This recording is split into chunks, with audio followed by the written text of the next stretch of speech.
రాకాలోకంకి స్వాగతం. ఈ కంటెంట్ మీకు నచ్చినట్టయితే లైక్ చేయండి, మీ బంధుమిత్రులకి షేర్ చేయండి. ఇప్పటివరకు సబ్స్క్రైబ్ చేసుకోకపోతే సబ్స్క్రైబ్ బటన్ని నొక్కండి. అదేవిధంగా బెల్ ఐకాన్ని కూడా తప్పనిసరిగా నొక్కండి. మిత్రులారా, చాలా సందర్భాల్లో మన దేశంలోని ఒక సంపన్న సంభ్రాంత ఇన్ఫ్లుయెన్సర్స్ సెలబ్రిటీస్ వర్గం ఉంది. వివివివిఐపీల వర్గం ఒకటి ఉంది. ఈ వర్గము యూరోప్లో, అమెరికాలో, కెనడాలో, అదేవిధంగా పాకిస్తాన్లో, గల్ఫ్ దేశాల్లో, ఆగ్నేయాసియా దేశాల్లో ఏదన్నా జరగగానే దానిని తక్షణము స్పందించేయటము, దాన్ని ఇమిటేట్ చేయటము, దాని ట్రూ కాపీల్ని, జిరాక్స్ కాపీల్ని తయారు చేయటం మన దేశంలో చేస్తారు. మనకు అవసరమా లేదా, దాంతో మనకి సంబంధం ఉందా లేదా, అసలు ఏమిటి విషయము, ఇదేమీ తెలుసుకోనక్కర్లేదు. దీనిని బ్యాండ్ వ్యాగనింగ్ ఎఫెక్ట్ అంటారు. పక్కవాడు చేశాడు కాబట్టి నేను కూడా చేసేయాలి, ఆ సెలబ్రిటీ ట్వీట్ చేశాడు కాబట్టి నేను ట్వీట్ చేయాలి, ఈ సెలబ్రిటీ పోస్ట్ పెట్టింది కాబట్టి అవసరం ఉన్న విషయం తెలిసినా తెలియకపోయినా నేను పోస్ట్ పెట్టాలి. ఈ పోస్ట్ ఎందుకు పెట్టారు, దీని వెనక ఉన్నటువంటి విషయం ఏమిటి, అసలు రాజకీయం ఏంటి, కాస్త లోతుగా వెళ్ళి చూసేటటువంటి అవకాశము స్నోలు, పౌడర్లు, లిప్స్టిక్లు పూసుకుంటూ, రకరకాల బోటాక్స్లు చేయించుకుంటూ, రకరకాల ప్లాస్టిక్ సర్జరీలు చేసుకుంటూ, ముక్కు సైజుని మార్చుకుంటూ ఉండేటటువంటి ఈ సెలబ్రిటీలకు అంత సమయం ఉండదు. ఖాళీ రాగానే లక్షద్వీప్లో బికినీతోనో, లేకపోతే గల్ఫ్ దేశాల్లో ఎవరో షేక్ గారితోనో ఫోటోలు దిగేటటువంటి ఈ నటీనటులు, సెలబ్రిటీస్ ఎవరైతే ఉన్నారో వీళ్ళకి ఈ రాజకీయాల లోతుల్లోకి వెళ్ళి తెలుసుకునేంత ఓపిక కూడా ఉండదు. కానీ పక్కవాడు చేశాడు కాబట్టి నేను చేయాలి. దీన్ని బ్యాండ్ వ్యాగనింగ్ ఎఫెక్ట్ అంటారు. తెలుగులో నిర్మోహమాటంగా చెప్పాలంటే దున్నపోతు ఈనింది అంటే దూడను కట్టే అనేటటువంటి వర్గం. ఇప్పుడు మన సెలబ్రిటీలు చాలామంది ఈ రకమైనటువంటి దూడను కట్టే పనిలో పడుతున్నారు. దేని గురించి? మన దేశం గురించి కాదు, మన దేశంలో జరుగుతున్నటువంటి ఎన్నికల గురించి కాదు, రాజకీయాల గురించి కాదు, ఇక్కడ జరుగుతున్నటువంటి అభివృద్ధి లేదా ఇక్కడ జరుగుతున్నటువంటి అన్యాయాల గురించి, మణిపూర్లో జరుగుతున్నటువంటి కుకీ నాగా ఘర్షణకు సంబంధించో, కశ్మీర్లో జరుగుతున్నటువంటి ఉగ్రవాద దాడుల గురించో, లేకపోతే ఛత్తీస్గఢ్లో అమాయకుల్ని నక్సలైట్లు చంపేస్తున్న దాని గురించో వీళ్ళు స్పందించటం లేదు. వీళ్ళ లాక్రిమల్ గ్లాండ్స్ అంటే కన్నీటి గ్రంథులు ఏవైతే ఉన్నాయో ఆ గ్రంథుల దారులన్నీ మూసుకుపోతాయి. దేని గురించి కన్నీరు గారుస్తారు?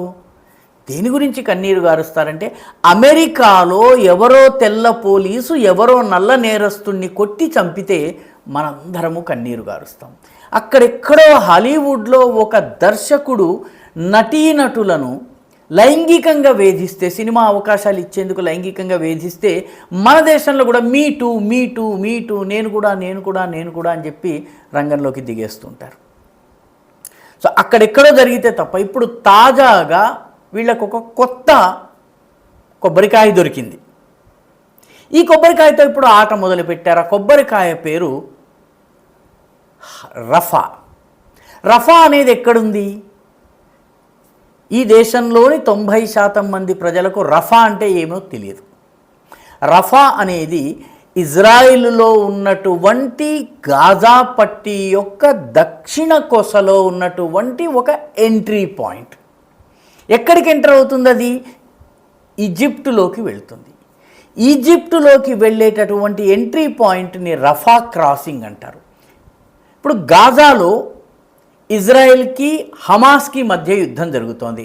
హమాస్ అక్టోబర్ 7న దాదాపు 250కి పైబడి అమాయకులైనటువంటి ఇజ్రాయేలీల్ని కొట్టి చంపేశారు, బలవంతంగా అపహరించుకుని తీసుకువెళ్ళారు. దాదాపు ఒక 40-50 మంది కిడ్నాప్కు గురైన వాళ్ళు చచ్చిపోయారు. వీళ్లే కాకుండా మిగతా ఒక 150-200 మంది ఇప్పటికీ కూడా బందీలుగా ఉన్నారు. వాళ్ళ పరిస్థితి ఏ రకంగా ఉందో మనకి తెలిసే అవకాశం లేదు. ఇటీవలే బయటకు వచ్చినటువంటి ఒక వీడియోలో హమాస్ ఉగ్రవాదులు ఇజ్రాయిలీ సైన్యానికి చెందినటువంటి మహిళా సైనికులపైన లైంగిక అత్యాచారాలు చేస్తున్న వీడియో వచ్చింది.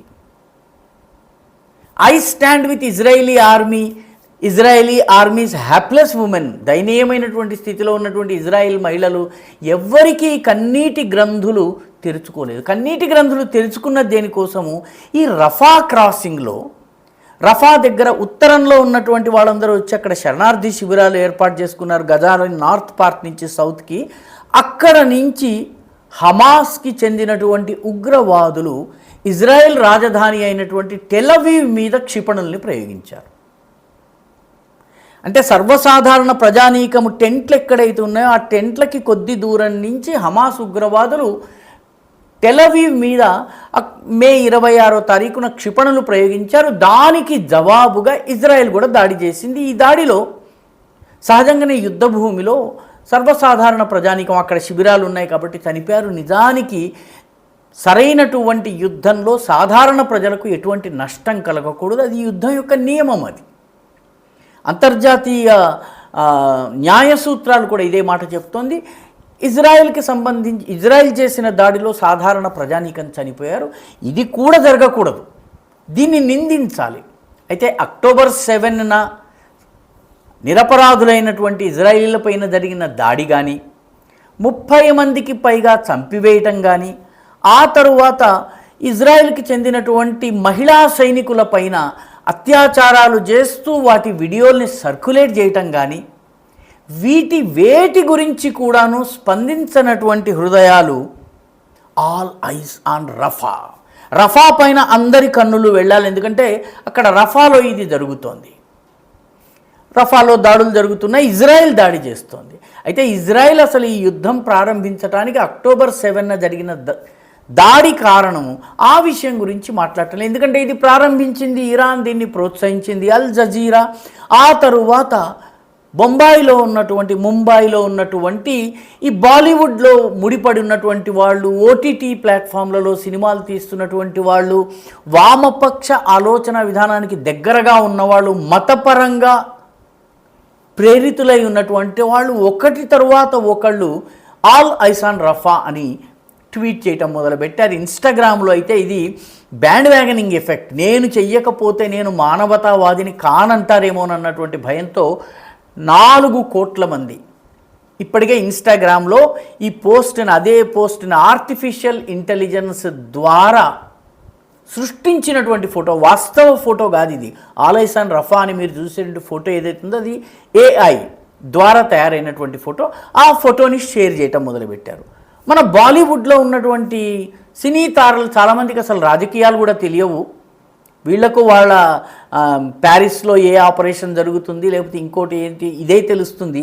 అట్లాంటి వాళ్ళకు ఉన్నటువంటి పిఆర్లుగా పనిచేసేవాళ్ళు, వాళ్ళ ట్విట్టర్ని హ్యాండిల్ చేసేవాళ్ళు, వాళ్ళల్లో ఎవరన్నా కూడాను ఈ గాజా, హమాస్, ఈ రాజకీయాలతో ముడిపడ్డ వాళ్ళు కానీ, దీని ద్వారా ప్రభావితులైన వాళ్ళు కానీ ఉన్నట్లయితే వీళ్ళు కూడాను ఈ బ్యాండ్ వ్యాగనింగ్ ఎఫెక్ట్, దూడను కట్టేసే పనిలో నిమగ్నమైపోయారు.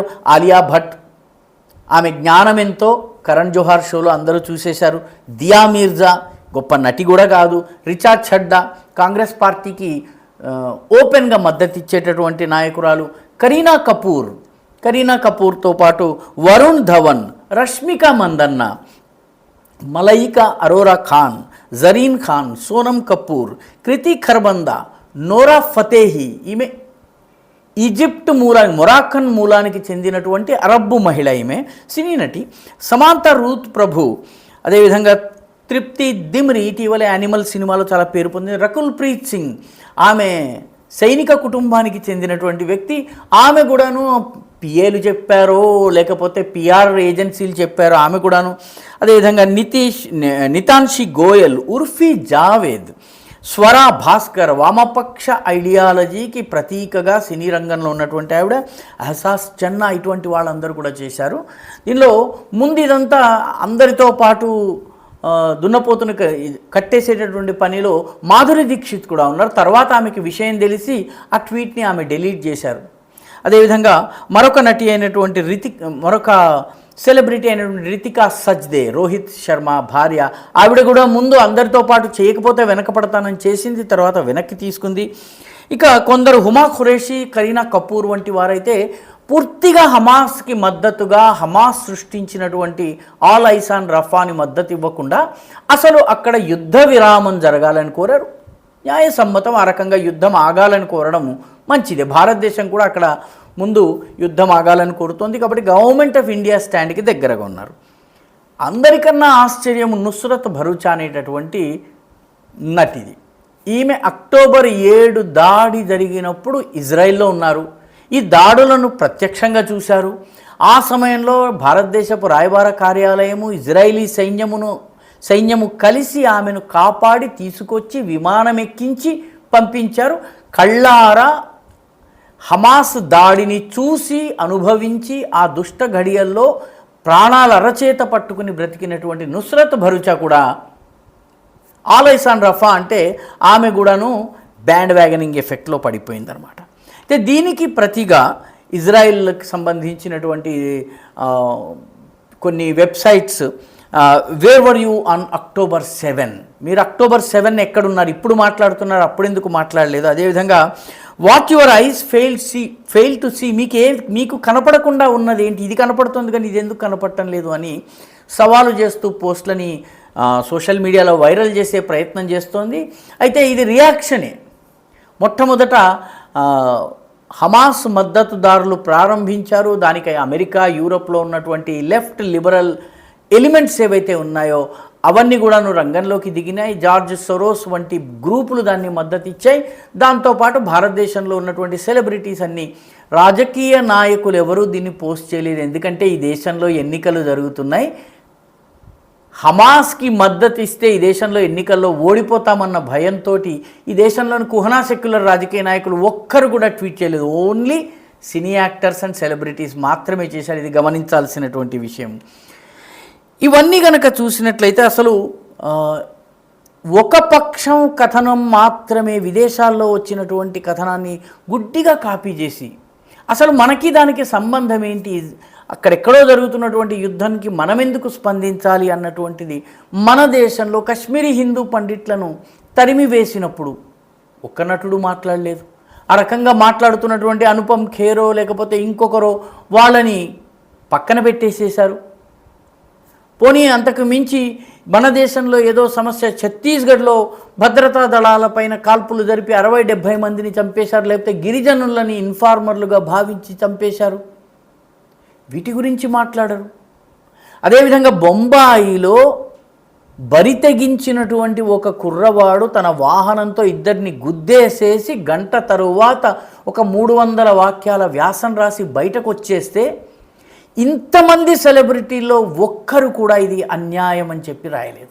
మన కళ్ళ ముందు జరిగేటటువంటి సంఘటన గురించి మాట్లాడనటువంటి వాళ్ళు ఆలైసాన్ రఫా.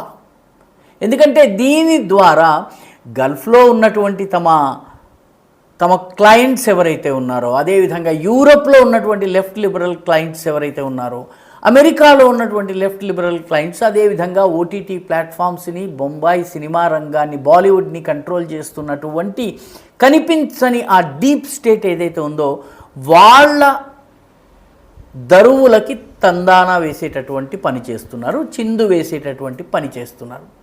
పక్కనే బొంబాయిలోనే జరిగిన యాక్సిడెంట్ గురించి ఎంతమంది నటులు స్పందించారు. ఆ కుర్రవాడు మైనర్ కుర్రవాడు అని చెప్తున్నవాడు పోర్షే కార్ తోటి గుద్ది పారేసేశాడు.